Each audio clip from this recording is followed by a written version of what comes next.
talking. So guys, Helena was mentioning to me about tank tops. I think it was 2 weeks ago. And she was looking at tank tops. She wanted to see if she wanted to sell tank tops. And we came to the conclusion that they're very general and they're found everywhere. And it's probably not the best thing to go ahead and sell unless there's a very big specific differentiation. Okay. Now, one of the things that we see here is the fact that the quality of the actual clothing is not just a traditional, tank top like t-shirt type clothing. This is more higher perceived value. It's got gradient to it, right? So definitely high perceived value material here. Also, what you've said as well is the protection against the actual UV rays. This is not something that we actually see in everyday stores across the globe. Normal tank tops, etc., we see across the globe. We see many, many things alike, but not with specific actual change in the actual benefit of using the product. Okay, with summer coming around as well, and most of the actual countries we're marketing to, I think this is a phenomenal item to go ahead and put into your arsenal because it actually has that straight up differentiation. And quite frankly, it's not like a minor differentiation, like, oh, it has a little bit of a different ruffle or it has the spaghetti top. That's not a differentiation. That's just a difference compared to something else in the already saturated market.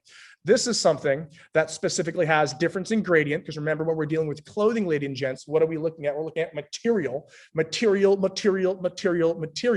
as well as differentiation in the benefit of wearing the item. Okay, this one has the UV protection, which is a very big difference compared to a lot of what's in the marketplace. This is not saturated, not in brick and mortar across the globe. And that's a very, very mass market problem as well, as obviously sunburn and UV protection, et cetera, from skin. So I would say definitely here, okay, this item is something we want to add to your list. These are the types of items, ladies and gents, that you want to add to your list, and I'll tell you why. When we're looking to sell in a marketplace, we're looking for general mass market appeal items. While this to the naked eye may look saturated, because tank tops are saturated and you should not just sell a random tank top ever, okay? When you have a differentiation factor like we have here, we could change the angle, and that changes the entire marketing scheme and attempt. Now, quite frankly, okay, this is mass market in general. Every woman can wear a tank top like this, right? But not every single woman's going to want to go ahead and just buy a generic one, right? There's got to be some difference there, like the UV rays say. So with that being said, okay, we're basically mixing a mass market product with a more niche down problem as well as benefit, which is exactly what we want to do here when dealing with saturated markets.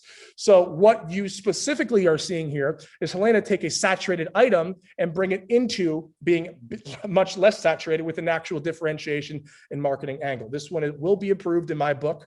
Okay. And Helena, this is a great, great eye that you had here as well. I am very in the loop with these types of products, right? These types of products, obviously. So this is more of like, a coating or spray wax. When people have like ceramic coating or things like that, or they want to go ahead and have a specific shine on their dash, right? They'll go ahead and put products like this on to go ahead and make it seem more like showroom ready, etc. Right? So I love products like this, and let me tell you why. So first and foremost, okay, I've sold many, many products in the cosmetic industry in my day. Okay, we used to sell hair oil cream, hair oil, skin cream, acne cream. Okay, now I'm more on outdoor experience products where the market's at now, but I used to sell a hell of a lot of cosmetics. Okay, and cosmetics are still just as hot now, if not hotter. Okay, now with that being said, the reason that cosmetics do so well is because you could have such a pure and creative and differentiative marketing process. Okay, now everyone's thinking, well, Justin, we can't use before and after. How the hell am I supposed to sell this product, right? If we can't use before and after on our Facebook ads, right, guys? We can't use before and after on Facebook ads because Facebook doesn't like that because it's too kind of aggressive. So we can't do it. How do we go ahead and showcase a product like this without showing before and after? That's freaking hard. And it is harder, but guess what?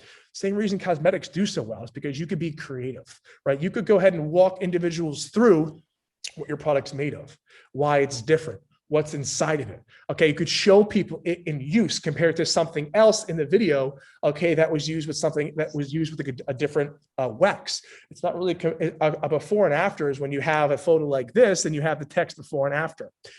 We like to get crafty with our before and afters. The reason that Facebook bans using this photo is because it works so well. Let's not go ahead and specifically just assume, oh, well, they banned it, I want to stay away. And if this was 2-3 years ago, and I would say people we're just completely like green to the new changes, I would say, yeah, stay away for now. But guys, I've done this more times than I can count, and I've seen, okay, people using creative styles of before and after, okay, including ourselves, and it works. Okay, what we want to understand here is before and after, the reason it's banned is because it works so well. You don't want to go ahead and say like before using my acne cream, after using my acne cream, right? It's just not proper marketing. It's kind of skeevy as well. It's not like the most clean marketing because a lot of the people will just get bullshit photos and then use it to sell. So what we want to do here in products like this, and why I like this item so much, is because you have the opportunity to do exactly that. You could go ahead and showcase the car with your item used and then pan this way and have the guy also, guys, I want to show you exactly what it's looking like to have this specific brand wash the car. You're not saying the words before and after. You're not showing it on the same frame. You're simply just panning in the video and showcasing. A lot more creative marketing for before and after with these types of products.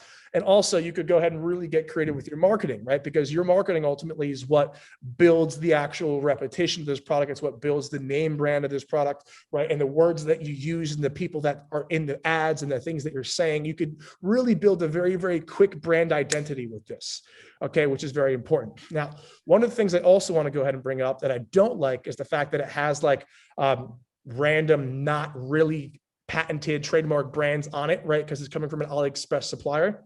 What we would do is once you prove the product, Paul, you would go ahead and, as we know, connect with one of our agents to get them to create your own custom packaging for an item like this. So it's a temporary Band-Aid problem that will easily be ripped off as we go down the road. Now, I don't know why it says Ilho. Anyhow, so with that, with that being said, so as you guys can see the difference between this with like acne cream, comparing it to the car industry, it's like two completely different industries, but it's almost the same style of marketing. Okay, so look at how Neutrogena and how they market. Look how all these different styles of high-end acne brands market, and then think about how we could go ahead and translate that over to be similar to this. Do we kind of see, is that kind of like a little bit of an aha moment there, guys? Do you see that? How two completely different markets, but we're using our kind of intellect and our knowledge of other markets and industries to say, hey, there's a similarity in the way that we can market this here. Give me 7s down below if you guys are kind of seeing that similarity. And if you guys can see how that kind of depicts a clear marketing picture in your head. Okay. And this is how you want to start thinking of things, because to the random eye, someone will look at this and say, oh, it says Ilho and I see before and after, right? No, right? But to the trained eye, like, we could go tons of 7s. Love to see that, guys. To the trained eye, we're seeing that, okay, this is similar to a market that's been extremely, extremely popular for the lifetime of Facebook ads. Oh, well, I could actually be creative because when I see before, when people see before and after, they see it as a massive disadvantage. I see it as an advantage because I know how Facebook works and I could go ahead and use it to my advantage now. Therefore, this is not a disadvantage, right? And it's probably a liquid that's pretty easy to make, right? So when you go ahead and create it and create better packaging, you could get very, creative with how you market it and what you put on the packaging as well. You could also add different ingredients in there as well. Okay, by talking to other people in the same industry and by adding different ingredients, like maybe one little different ingredient, you have a whole different marketing angle that goes along with it. When you have these solutions and the adding of one little extra ingredient, like turmeric, okay, so to speak, in the cosmetics market, okay, is going to be very, very, very effective. If you just tell people that it has turmeric in it, you're going to sell more in cosmetics when dealing with nails and things and hair and things of that nature. Same thing with this. If you have effective ingredients that have an active role in the process of the ingredient work of the solution working, then you may use it in your marketing. I'm not saying take pineapple, squeeze it in the bottle, say, oh, it's pineapple juice. No. You want to have it you want to make sure it's actually an active ingredient in the mix is what I'm saying here. We're not just trying to go ahead and put ketchup in and say it's tomatoes from Italy, right? That's what I'm saying. So keep that in mind. This would definitely be improved for that exact reason, Paul. Okay. And this specific this specific product, okay, think about selling this at scale. Look at the freaking price. Look at the freaking size. Look at the weight. Okay. And look at how many you could fit in a box. Okay. If you find a winner with an item like this, this is the golden grail, essentially.